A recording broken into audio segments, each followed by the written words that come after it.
I wanted to be an FBI agent, so I was 9 years old. I had a family event occur where my brother kind of came out of the family, and I wanted to find out where he was. So I basically said I'm going to join the FBI to find my brother. Gangs of violent crime, you really get to get out there and work with sources on the street and do the fun knocking the doors down, but also get to run an investigation start to finish within a year.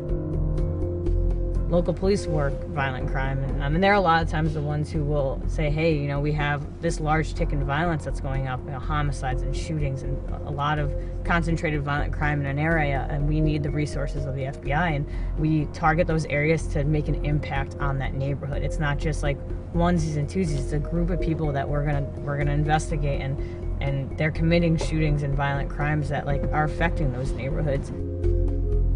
It's very hard when you're going in and you're doing your investigations and you see children in these situations that are very violent. Their parents are crack dealers or murderers, and the kids just sit there and they learn from their parents, and that's tough to see. A squad like C30 is a little unique too. The guys you work with are great and they're fun and they're a blast, but you got to be able to take a joke. And these guys on my squad, I love them. They're all big brothers to me. They joke around a lot. Some of the comments are a little crazy, but it's partially because it's the way we deal with our stuff. We see a lot of crazy things on our job, and you got to have a thick skin if you're going to come to C30. Hey, it's Todd Duncan. Welcome back to the Where Success Happens podcast. As you know, each time we do one of these podcasts, we have one simple goal, and that is to equip you with skills that'll help you in life and business. Do your potential, do your best work, enjoy the process, and really learn how to tap into your potential and what really can be valuable for you. We talk a lot about strategy and ideas on how to move forward. We talk about a lot of things that people have to deal with each and every day to really find their lane, find their purpose, find their North Star, things like that. Today's episode is on one single word, and the word is called struggle. And I'm fascinated with this word because I just got off a UK podcast, and the podcast host wanted to do the entire time on failure. And it was really interesting because a lot of people run from failure. They don't embrace failure. They don't see failure as something positive. I think failure and struggle are tightly related to each other, that, if you are wanting to go forward in life and business and be your best version of you, it's not easy. We have gravity pushing in, we have negativity pushing in, we have, a world that sometimes feels like it's in disarray pushing in, and yet each of us individually can go through whatever struggle we have, and I believe come out on the other end better. I first learned of a powerful metaphor on this idea of struggle when I was studying a botanist from the 1800s. His name is Alfred Wallace. And Alfred Wallace was a botanist specializing in the transformation of a caterpillar to a butterfly.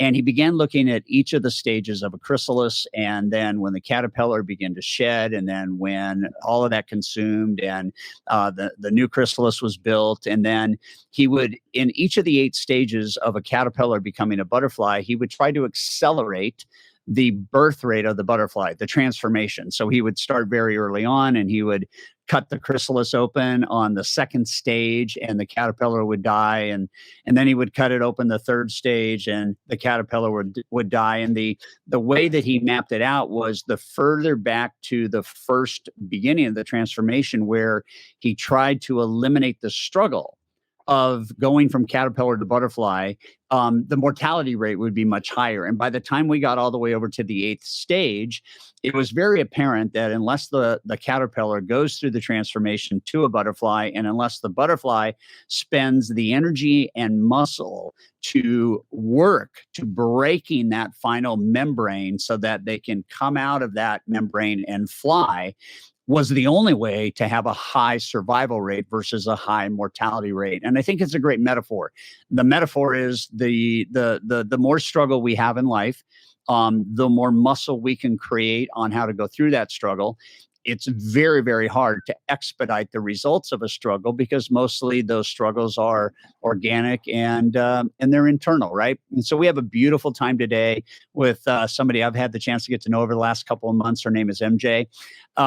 She's got a very powerful book out called Gracie Rising. It's the autobiography of Gracie J. And it's really, really powerful because there's been a lot of struggle in MJ's life on her journey to become who she is today. So we get to hang out with her for 30 to 40 minutes and have some really good dialogue. So MJ, welcome to the podcast, and thank you so much for joining us, and thank you for your book. I found it fascinating. It's a simple read. It's a page turner, and everything seemed to be kind of this journey, and each thing would lead up to something, and your desire to kind of clarify and find things out, and looking at stuff that happened early in your life, and all that goes along with that. I think this is going to be a phenomenal conversation. I had a chance to watch you live a week ago with one of our mutual friends and clients. And I want to thank Sam Royer, because I wouldn't know who MJ is without Sam Royer. So Sam, thanks very much for the referral to MJ. So welcome. And what would you like to say in the first 2 or 3 minutes about who is MJ and why this book? Hey, thanks, Todd. Thanks for having me. And thanks to everyone who supported me to get here to this point. I think the biggest thing to say is just when it comes to writing this book, and the point of it is not to make money or to, walk around saying, I wrote a book. It's crazy. It took me a long time to write this book. It was a lot of therapy for me, a very big movement for me to get all my words down and feelings down on paper. But the point of it is to show people, and of all different ages, whether you're an adult, you're a child, you're a teenager, that you can take struggles and turn them into something good. And just because you go through that struggle doesn't mean you have to go through the stereotype of what comes out of someone who goes through a particular incident in their life. And the biggest thing is to just give hope. A lot of times we hear about people going through struggles and the bad outcomes. And, I still struggle, and I'm very open about my mental illness, which is my depression. I'm very open with it now, especially in today's environment changing with social media. And I'm in law enforcement, so I have a lot of struggles with mental illness on that side of the house, and it's not addressed as well as it should be in our society. But the biggest messages I have is just giving people hope and showing people that you can work through these struggles, and it's the way you deal with them. It's the adversity you have to overcome. It's seeing that deep inside. You got to look inside yourself and find it. It takes a lot, and sometimes it's the support systems that you have may not be your traditional support systems. It's not always your family. It's not always the person who you think is going to be the best person to give you the tools you need. You're going to find and morph that support system to build you into the person you want to be, but you have to find that drive inside to do it. So that's kind of why I wrote the book, is I got a lot of people I talked to throughout the years before I wrote it, and it was helping so many people that I just felt like, why not share the story and see if it helps other people. Yeah. I wrote a couple of things down as you said that, and I think it's it would be interesting to maybe go down this path. It's like what I heard you say right now is oftentimes the struggle is something that we have to go through, right? And just like the butterfly, going through that struggle, it would not be at the end its full best version of itself if it didn't go through the struggle. And some of the struggles are more painful than others, and I think in some cases some of the struggles are avoidable as long as we learn along the way and make sure we get decisive about not repeating whatever might lead to a struggle. But the thing I wrote down is we have an option of not only going through a struggle, but we have an option to grow through a struggle. And so I would love your perspective on maybe how that reconciles with you, because when you become fully visible and transparent and talk about mental illness and depression, I think a lot of people identify with that. I know I do. My youngest son has pretty incredible depression that he's dealing with, having lost his mom at a young age of 11. And then I look at people that have been in business for 30 years that are struggling because they got to figure out, what is my purpose right now post COVID? What am I going to do? And this, that, and the other thing. What's your perspective on the difference between going through something and growing through something as it relates to your personal journey? I think that's a great question. For me, the way that growing and going through are two separate kind of worlds for me. to an extent. I think right now as an adult, it's blended a little more, but in my book, I kind of lay out the chronological order of the events that I experienced. And at the time of going through these struggles, I didn't know they were struggles. They were just life. It's what was handed to me, and you just tackled it one by one. And me as a child going through, abuse and emotional abuse and trauma and loss, you don't realize what it is. You're just trying to survive. And for me, it was survival at that point when I was a kid. And that was the going through part. And it was, as I was going through, it was finding the tools to get through it. It might not have always been a positive tool, in all honesty. Sometimes it was like, I'd go down a road and like, oh, let's turn back. This is not working. But it was also finding that inner strength again to be like, do I really want to do that? Is that what I want to do? The going part can be tough though. You have to find the tools along the way, and each struggle is going to be different. And every single person has struggles, whether they know it at the time or not. I never saw my stuff as a struggle. I always was like, it's what happened. It's the cards I was dealt. But then as an adult, when I was older and started to kind of have a bigger separation from a lot of the triggers of family, environment, I removed myself from it and I was able to sit and process it. And that's the growth piece. I had a lot of anger. I had a transition period in my early 20s where I was just angry. I was angry at my mother, very much so. I was angry at my brothers. I was angry at being adopted. I was adopted as a kid. I was an orphan in India. I was angry at that whole process, that whole thing, when in reality, now it's, hey, if I wasn't ever adopted, I wouldn't be living like could be, some people say, is the American dream in America, working my dream job. But the growth part is a big part. It's how you have to take the struggles or the events, positive or negative, look at them, piece them. I had to go through all of them piece by piece and figure out how they affected me, why they affected me, and how I could look at it. And instead of initially, I really, and that's where the depression part came in. I blamed myself for a lot of it. I looked at it the wrong way. I wasn't looking at it as a strength. I was that stigma of mental illness and depression, and you're adopted, and you don't fit in, and you don't look like your parents, and you're abused, and you're a drug addict, and all these things were weighing on me. And then I had to change the way I looked at every struggle that I went through and then break it down. Then I looked at a lot of psychology. And that's the growth that I had to do mentally, emotionally. And then one by one, it was addressing every single struggle, whether it was closing the door, open the door, resolving the door. It was a lot of different healing that I had to do. And I'm still working on it. It's never going to be done. Unfortunately, your whole life, there's either going to be good struggles, bad struggles. There's going to be different things. It's just how you grow and piece it apart, and then, decide what needs to remain to help you be the person you are. And for me, it's talking about it, because if I didn't talk about it, I know that I shut down into a little ball and I don't talk to people, and then I'm horribly sad, and that's not good for me. So I talk about it. I realized that it was my best medicine, but it was not always that way. For 15 years, I didn't talk about my story. Yeah.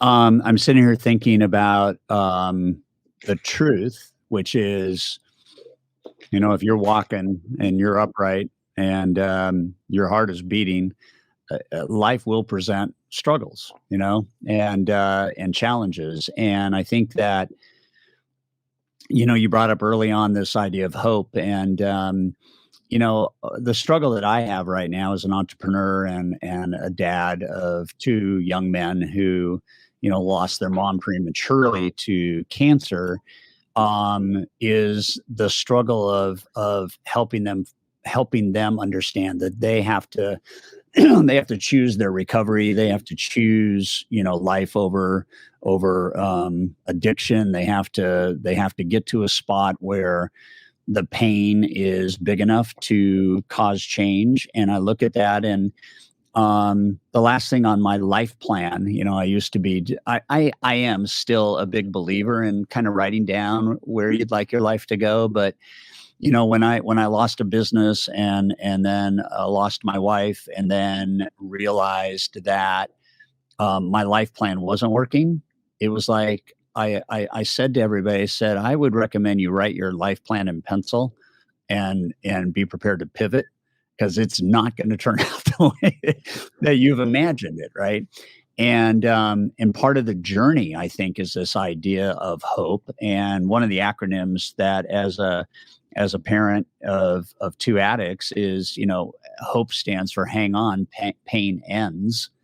And it is the perseverance of discovery, like you've talked about, and then taking the struggle and deconstructing it and beginning to heal. And my oldest son, who's just today 7 months sober, said to me when he decided for the first time in 11 years to get sober, he said, Dad, my perspective on drugs and alcohol, it has changed. Everything in my life that has happened that is bad can be tied to that.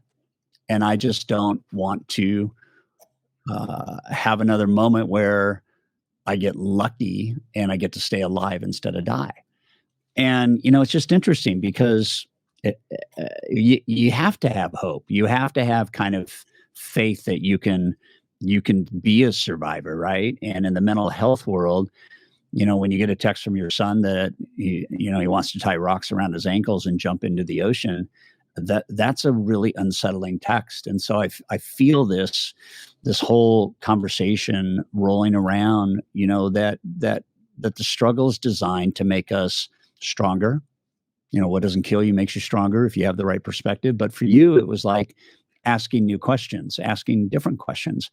So take us through the deconstruction of just one of the big struggles, and maybe talk a little bit, if you can, about how you have healed and or are healing from it, and give everybody perspective, because you're right. Everybody watching and listening to our podcast is right now in the midst of some struggle, and probably more than one.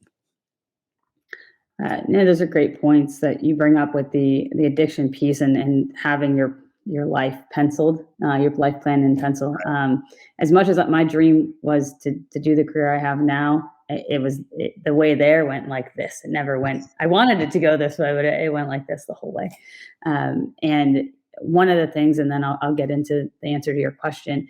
One of the things that I think is part of my life plan, and was early on that someone showed me, one of my support systems showed me, was I was offered a lot of medicine to fix my depression. They handed the pills to me constantly when I was young. And this person in my life just said, no, like, you can be happy without it. And I was like, are you nuts? Like, I can't be happy without it. I'm spiraling out of control. I'm this mental case who's depressed and tried to commit suicide. And I think just having, one, that person, that support, but also two, just having that plan, like, I can be happy without pills. I can be happy without medicine medicating me every single day, was probably a big thing for me. And I'm glad that, that person did that for me. I can't imagine now, especially with the opioid epidemic in the United States and all of the gateways to the prescription pills. I'm like, oh man, like, maybe I dodged a bullet there. Not, finding that life path was, this is what you want and you have to figure out how to get there. But picking apart one of my biggest struggles, there's a few, I think is probably, and it's one I still deal with, but I still picked it apart. It took me probably the longest, was my brother, my middle brother, who I was closest to, when he decided to leave the family. The situation with that, as readers would read in the book, my mom got really sick. She got leukemia when I was really young. A family got separated, put up into different foster homes for a period of time. And then we eventually got back together. My mom made some crazy, miraculous recovery. But the three of us, my two brothers and I, all adopted, all not blood related, different orphanages, had a lot of abandonment issues from, the start. I think it was hard. We all came back. We were all treated differently at the foster home. And so when we get back into a home that's different, with a mother who looks completely different and is trying to put our family back together, having my middle brother be in such a vulnerable state of his life. For me, as a 9-year-old perspective, I was 9. He was my best friend. He was like the closest to me. We always were cheering each other. He taught me how to play basketball. He taught me to do the drums. He taught me to rollerblade. I was closest to him in age. My other brother was very introverted, a little more reserved with our brother-sister relationship. And there's some abuse in the family at that time, but it wasn't anywhere to where it evolved to. But I always had a relationship, and when he had that turning point in his life, and from my perspective, it was my fault. We were at home one day, my mom was gone, my other brother was gone. He came at me, beat the crap out of me, tried everything he could to kill me, and he told me he did. My mom came home, and we were separated. Police came. we were removed. We were separated from the house. Was placed in a mental institution. He was evaluated, and then removed from the family, put into a foster home, official state licensed foster home. Never really heard from him again. He popped into my life once. That was one of the most traumatic events for me, because it was someone I loved, and he was my protector. And then the after effect of that it caused, and where I had to, this is me as 9, watching my mom go from a very outgoing teacher who's well loved and was always super hyper with us and always wanted to do everything for us and put her family first, because that's who she was and that's what she taught us to do. And she's a single parent raising 3 little Indians, is the joke I make, but she's an amazing human, and she still is. But she fell into a depression, and the depression as a little girl, with my mom just not being around, going through growth and puberty and all that stuff, and not having a mom to support me, because she was so depressed, not knowing where her son was, and having parental ties eventually cut legally. That hurt me, because then my other brother, and this is all tied to the same struggle of leaving, my mom disappears into her depression, and isn't really there. She shows up, she gave us a roof, she made sure we had clothes, but she wasn't emotionally there. She wasn't, I love you. She wasn't celebrate holidays, let's do birthdays. She was just gone. And my oldest brother was dealing with his own struggles. He doesn't have a dad as a role model. He's been bullied. He's darker skinned than I am. He had some problems with race. I think he felt like he needed to be a father role, but he didn't know how to do it. He had gone through abuse from our grandfather. So his method was emotional abuse and physical abuse to me. I just remember a 9-year-old kid being terrified to go home. So I stayed at school all the time, or I just athletics, or always had friends around, and just being scared at night. I have this habit. I still have it. I have to lock my bedroom door at night. I cannot sleep without my bedroom door locked. It's just a habit from when I was a kid, and I still to this day do it. I can't literally go to bed without doing it. And so as a kid, that's what I viewed. It was loss of someone I loved so much, and then watching him turn on me. And now as an adult, right? So I picked it apart. The first step before I get to the adult version of it is like, when I was a kid, I didn't know what to do with it. I just was like told that he left because of me. It was my fault, ran away, and it's all my fault, and you're never going to amount to anything. And it was constant over and over for years. And I believed it. So my depression spiraled. I mean, I thought I was the reason for every part of my family not loving me, and that's why I was adopted, and all these other, issues that came about from it. And then when I got older and I was in my 20s and I separated from my family because of the severe depression and abuse, it was trying to look at the perspective of what each of us went through, and what my mom was going through when we were in that era of my mom getting out of the hospital and us coming back into the household. So it took me probably a good 2 years to pick apart, okay, how was he feeling when he came back into the situation? How was he feeling, and how was my mom feeling? And what effects did each of our actions have on each other, and then how it interacted all together. So it was a lot of breaking down of that. And I was able to break it down and say, all of us dealt with it the best way we could. Like, I was the youngest, so I really just thought, like, this is life, and this is how families work. And that was my view of reality. And as an adult, the changes have been, now both my brothers, one of them, the oldest, is doing better. He's going to get the help he needs. He's trying to come back into my life. He's starting to do the stuff I did when I was 23, and he's processing all the trauma from the family, and he wants to be there. And it's overwhelming for me, because I put very big distance and space. And I've always said, I want the best for them, for all of my family, even though I don't feel as connected to them. And the other part with the other brother is he's come back recently in the last couple of months, actually, since I've met Sam Royer on the bike tour. And he's come to me and said, his perspective is, you had a great life, MJ, and I did nothing wrong, and you lived the best. And it's so interesting to hear the arguments him and I, and they're not arguments like yelling, they're me saying, you don't know what happened. And now it's, as an adult, it's fighting like the relationship I want to have with my brothers and my mom, but also keeping my depression in check and making sure I don't fall into that hole again where I'm feeling like everything's my fault, because I still have really bad holidays are the worst. I don't like them. I want to like them, and I love being around people. It keeps me like going, but not celebrating holidays your whole life. you just Wow. feel like you always never had a family. You never had a family to go home to on the holidays. But yeah, that's kind of how I picked apart it. It was having to look at every single person in that situation when that event of my brother leaving, and then how it affected our whole family for the rest of our life. I mean, it affected all, and then it, not to say it justified, but it explained from a psychological standpoint, at least to me, why my mom acted the way she did, why my other brother acted the way he did, and why I, just played sports. And how I deal with it now is I literally, I talk about it, and I played a lot of sports. I just put all my energy into just being outside and doing stuff that kept me in an environment that was really positive, because the feeling of being home was so detrimental. And that was just, I think a lot of that had to do with college and reading about psychology and the effects of alcohol. And I didn't drink till I was like older in college, and people thought I was nuts, but I learned early on depression and alcohol is a depressant. So I tried to avoid it, where I could, because I could see myself spiraling. But yeah, I mean, that's kind of how I broke that one event down. It kind of ties to a lot of other stuff, but this is the best I can do.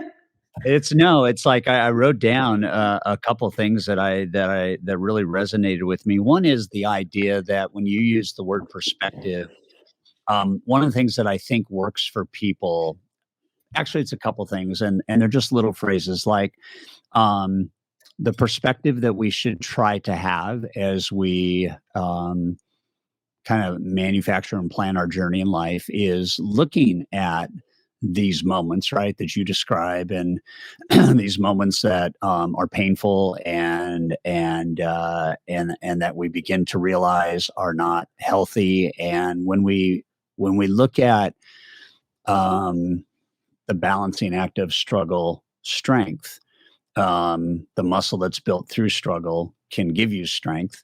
But the perspective is a struggle is oftentimes kind of a breakdown, right? And it can be repeated day after day, or it can go on for a decade or more. But a breakdown in whatever you're identifying with is also simultaneously a chance for a breakthrough. And when we begin to look at um, the sheer psychology of this topic that you and I are expressing and exploring together, um, attitude and positivity are good, but healing is probably the best way to grow through the struggle. And I grew up with a mother that was very perfectionist oriented, and I was the first son, and so it was just placed upon me from an early age that I had to do things perfectly, and whenever I did not,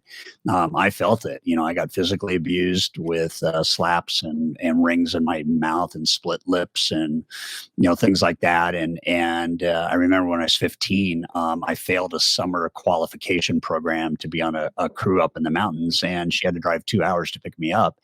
And for 2 hours going home, I heard nothing other than what a big failure I was, right? And then I would get on the swim team and I couldn't finish a race, and I was a big failure. And then this, and I was a big failure, and this. And so I kind of grew up just with like a sense of maybe worthlessness, because I had been messaged my whole life from my mother that I was a failure. And my father's failure was just that he was passive. He was a great dad, but he did not interact and kind of step in, which I think could have been helpful. But it's really interesting, MJ, because when I got into business, I think my motive for wanting to succeed started with proving my mother wrong.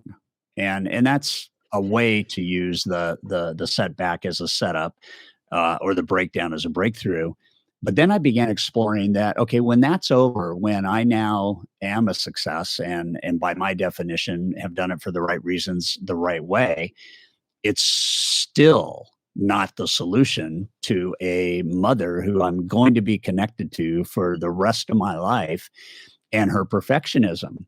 And I remember, as the boys got into their addiction, and as we got them treatment, and as we watched them go into sober living and things like that, I didn't really understand the power of boundaries. I didn't understand the power of putting fences up between what can cause depression, what can cause codependency, what can cause enmeshment and things like that are all part of, program and understanding that. But I started to reflect on, you know what? I'm a grown man and my mother still tries to control me. And so I learned boundaries, and it was like 5 years ago, before she started kind of declining. We were at a family Thanksgiving, and I really empathize with you on holidays, and I'm grateful for holidays. But it was interesting.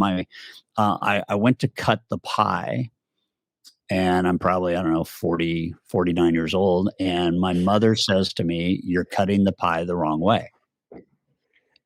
And the old me would have been, "Well, how do you want me to cut it, mom? Blah, blah, blah, blah, blah."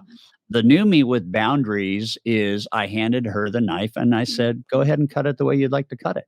And it was so powerful that I could just put that kind of out there. And then just 2 months ago, so she's 90, bless her heart. She's in the back of my Range Rover. My wife and I are in the front, and we're taking her back to the senior living home that she lives in. And she, from the back seat, age 90, says, "You're going the wrong way."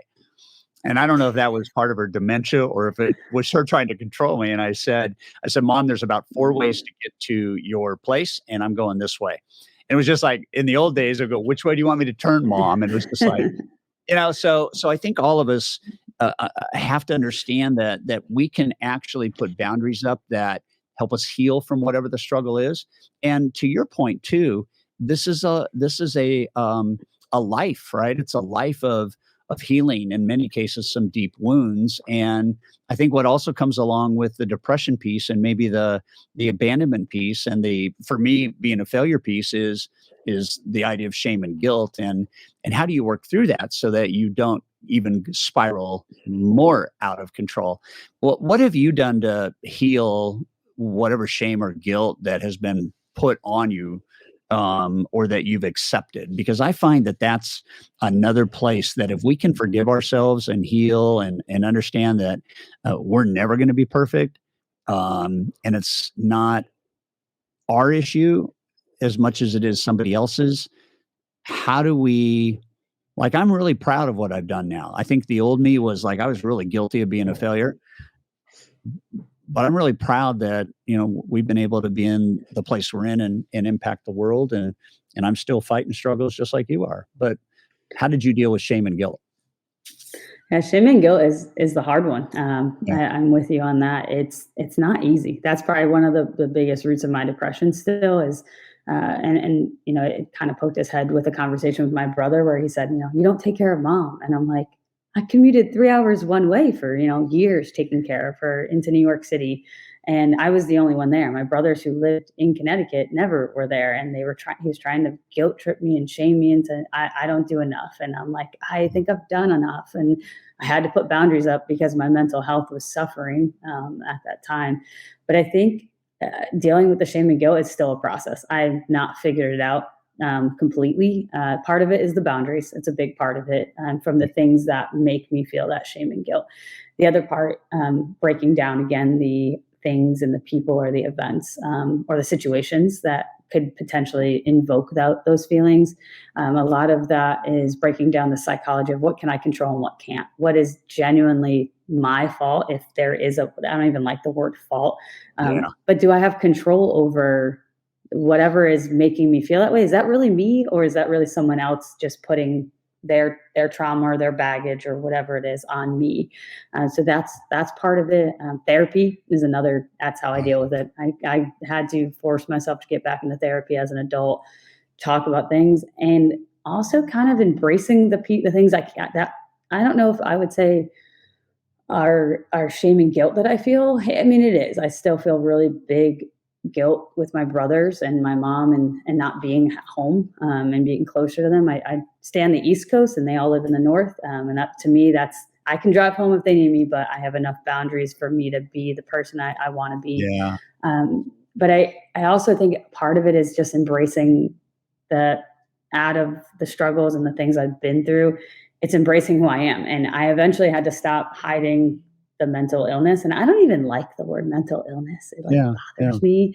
I probably just hide the fact that I have depression. I did it a lot. And then it just got to the point, especially with COVID, because it was such a big topic. And I watched colleagues, lose their lives because of they were struggling with it and it wasn't coming out and people were hiding it and burying it. And Sky, the service dog, which you saw at Churchill, Sky is my best friend. She's sleeping over there, so I can't grab her, but she is a PTSD service dog that wears a little Velcro patch on her vest that says PTSD service dog. And I bring her to work and I bring her everywhere. And I think it's an unexpected thing where I've always said the biases I hate when people come up to me and they're like, oh, and I work for the FBI. I'm an FBI agent, dream job.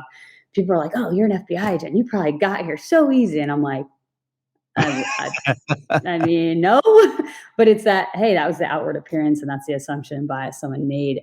But that shame and guilt I carry with me that people don't even realize I have. I mean, I think some of it is controlling in a way. That shame and guilt sometimes is, I can go into my dark spiral of a hole and I have to learn how to control my actions, carrying a weapon in law enforcement and having this struggle. And like Sky is like the best check for me because I always think of it as Sky depends on me. And if I don't wake up tomorrow, dog's not going to have a mom. And it sounds kind of rudimentary, but to me, that is one of the ways I deal with the depression and the shame and guilt. I just am trying my best to work through it like piece by piece and say, okay, how I've put the barriers up from the things that cause me to feel the shame and guilt. And when I do feel it, how do I mitigate it the best I can? I don't think there's an answer on how to get rid of it. I think innately people are always going to feel it, but I think speaking about it, talking about it, using parts of it to help, and also just owning it. Like, yep, I do feel shame. I hate knowing I was abandoned by someone in India, and I'm never going to know if it was because they truly love me or because they just didn't give a crap about me. I feel guilt for not being around my mom as much. I feel guilt for being mad at her sometimes because she treated me so poorly because she's focused on other things.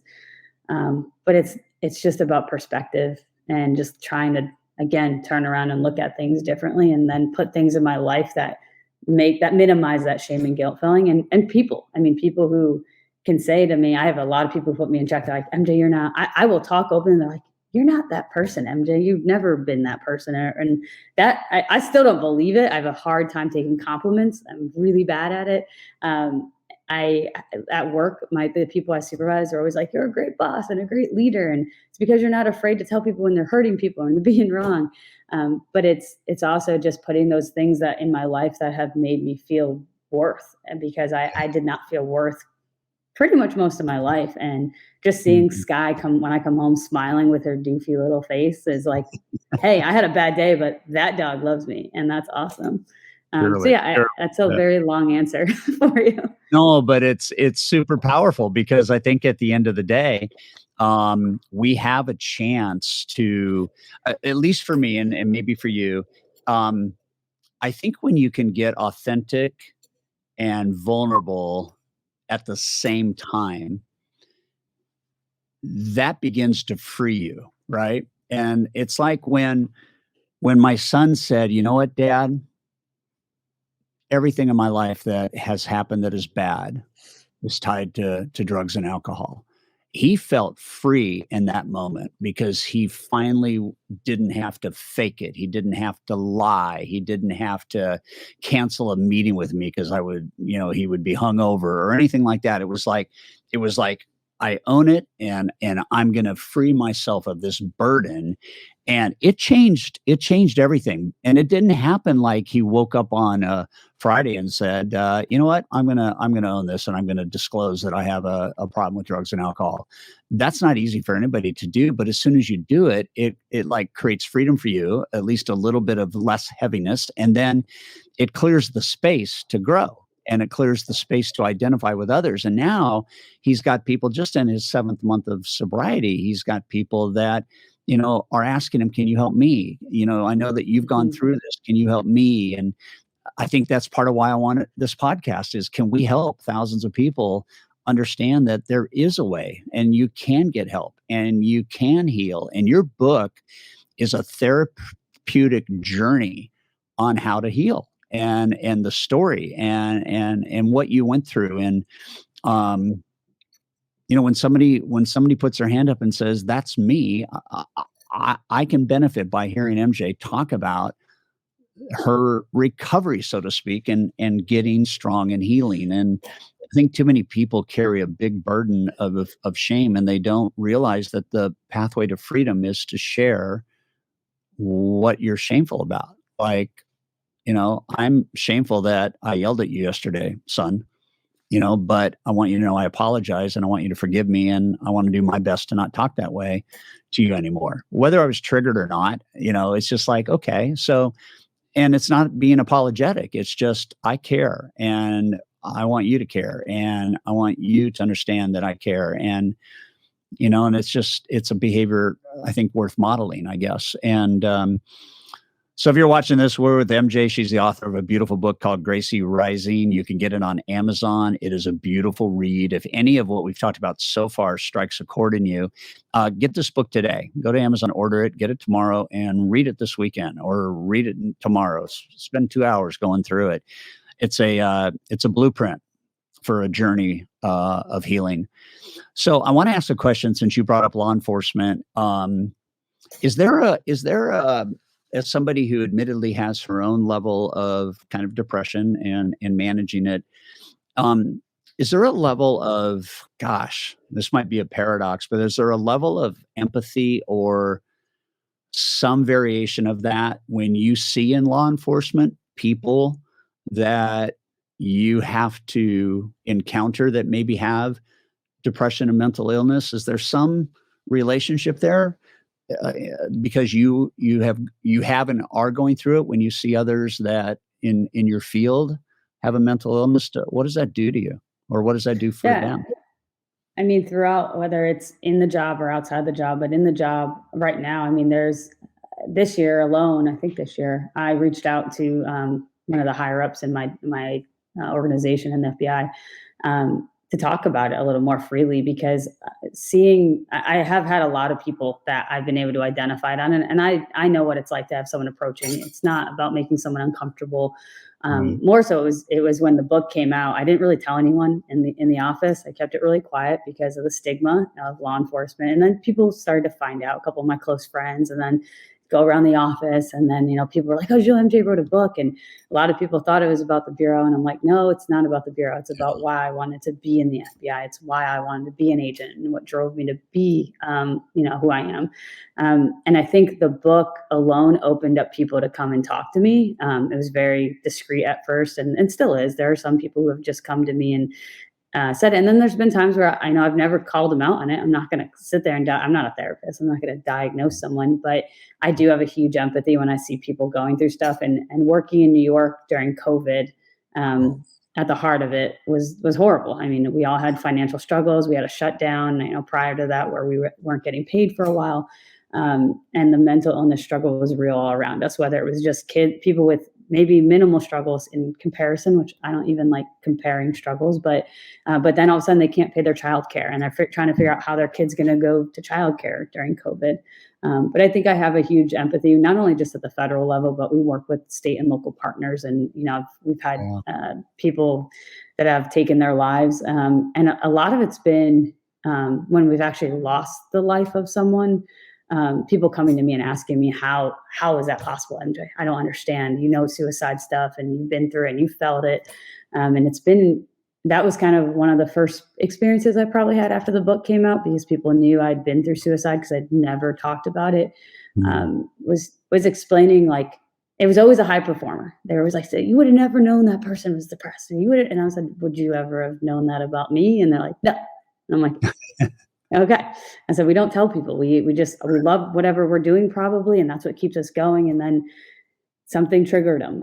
And so I think I do empathize a lot. I try my best to help where I can, where I feel appropriate. And a lot of it's just relating and giving them a door to open, because I think, especially with the men in my field, they're not going to go to their bro and be like, hey, bud, like, I feel really sad today. So sometimes it's calling them out in a subtle way, where, the book goes through all my tattoos. So sometimes it's just me talking about a tattoo or two, and it piques their interest. And then I tell them about it. And I met a guy who was down here for training. He's in New York, and him and I just worked a couple bombings together in the city. And he was down, and the book came up, and we were talking, and then he just opened about his life. And I was just like, okay, let's talk. And I don't mind because it helps me talk about my story, but giving him tools to help him. So I think it's there and I notice it. And when I see it, I try my best to open the door to say, hey, I know what you're feeling, but without saying, hey, I know your secret. Cause that's just like, it's not the most comfortable thing. But I do, I think I don't think I knowingly look for it. The way I think I combat it is I try to be good. One of our former directors always said, just do good and be good. And that's kind of one of my things. I'm always like, gosh, just be good, just do nice things and be a good person. Because my other thing is I would get bullied all the time when I was from a kid up into my career. I've had females in my organization bully me. And it always shocked me because I'm like, you have no idea what that person is going through. So I always tell people, like, before you be a jerk to someone, just like, you don't know if what you're doing could be the one thing that tips them over the edge that day. Like, you don't know. So I always try to be nice to people. And when I notice, like, I can't get this person to laugh today, that's really weird, I hope they're okay. Or, bringing Sky in to work as a service dog has been great. I've had some people come up to me and say, MJ, and not so many words, like, I needed that today. And I'm like, cool, I'll bring her in every day. If that helps you, we got you. And that's been my push, is just, I don't hide it. Now the book is sitting on my desk. If someone asks, I'll tell them, because maybe they're asking because they've heard about it, but they can't approach me. But yeah, I think I probably empathize a ton. I try to use it. It helps me get through my day. And I also have really supportive leadership, which is important. I've been supporting leadership that I go to openly and I say, hey, I got to be home today because there's stuff going on. And they're like, okay, MJ, we got it. And they don't think I'm going to go run around. They just, if I'm saying I need a mental health break, they get it. Yeah, I mean, super cool. Your Instagram handle is Orphan Inked, and you guys can go to Instagram and follow MJ at Orphan Inked. Can I ask you to tell us one story about one piece of ink, and tell us kind of because I'm fascinated by how you even got started and it's beautiful, but show us one and tell us the story. Yeah. Let's see. Oh no, there's so many. We'll do this one. So this one right here is my orphanage gate. So it's like the bars, and then across the top is some lettering, and on the bottom there's a date. So that one was one of my like early on tattoos. So my mom, like I said, single parent. She never told me I was an orphan. I didn't know until I was 29 years old that I was an orphan. I always knew I was adopted. My mom's an Italian woman with wooden spoons on her wall. Like, she's Italian. I talk with my hands because of her. And when I was 30, I said, oh, I want to go back to see where I was born. Because, I grew up where I don't look like anyone. I have no blood relatives. I was always the brown kid in the sea of, white kids, which is okay. It happens. But I never knew where I was born. Like, having that connection of, oh, I was born at this hospital, at this date, at this time. Like, I don't know that. And a lot of us don't know that. So I think for a lot of adopted kids who have closed adoptions or international adoptions, we don't have that connection. So it's big for us when and if, especially for females, we go back and see it. So when I was 30 or just before I was 28, I started doing some digging on the Facebooks, and I found a group for my orphanage where it talks about the orphanage, but it said orphanage. And I was like, orphanage? What? I thought, what? I'm so confused. And then my mom was like, I think she'd gotten injured.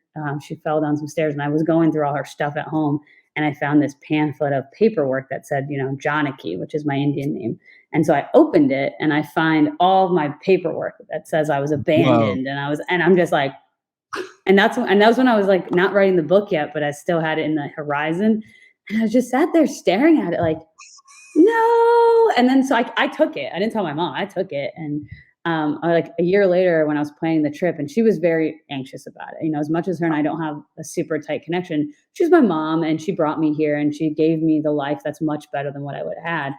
But she tried to protect me. And I said to her, I go, Mom, am I an orphan? And she's like, yes. And I was like, how come you never told me that? And she was protecting me. She didn't. I said, Mom, I'm 29.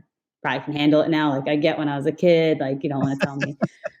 So I ended up going back to the orphanage, and I'd seen pictures of it on the Facebook group, and I'd done a lot of research about going back and going with a group, and I met some amazing. I have like some amazing friends. Actually, the second book I'm working on writing, I've been interviewing people from that orphanage because they all have very similar stories Love to me. that. Yeah. So I'm trying to take all of their stories and put them in like a book now, because we all have very different. It's similar because a lot of us work in like public safety fields, which is interesting. We all want to help and give back. And some of us had great upbringing. Some of us have very big struggles with mental illness and abandonment. So right now I'm compiling all of that. And then this tattoo is the gate outside my orphanage. It's what it looks like before it got shut down. The top is the baby passport that I found in my mom's paperwork. So I took the baby passport. And then underneath it, a lot of people think it's my birthday, and I'm like, no, guys, that'd be stupid. It's the stamp of when I came into JFK, so it's the passport stamp underneath it of when I came into the U.S. Wow! So that's what that one is. So it's kind of cool. I won't go back for a while, but the orphanage was very crazy to see. Like I was born in a jungle, so I joke on my softball team when we're playing with the guys down here. I'll say, guys, I was born in a jungle with some monkeys, and they just look at me, and I'm like. But I'm dead serious. I was like literally born in a jungle with monkeys on a river. So it was interesting to see like where I supposedly was born, and things that I never thought of. Like my birth date was assigned to me, but I never ever looked at my birthday that way until one of the orphans I was with. She's like, "I hate my birthday because we don't know if it's my real birthday," and I'm like, I never thought of that, and I don't hate my birthday, but I never thought of it that way, and I felt bad that that's how she viewed her birthday. But yeah, that's the orphanage. That's only one tattoo, but that's the orphanage one. No, but I love the symbolism. And is that going to be on the cover of the book? I don't know how that. So this cover of this book was it took me a while. I actually did this with my high school friend and my gym friend.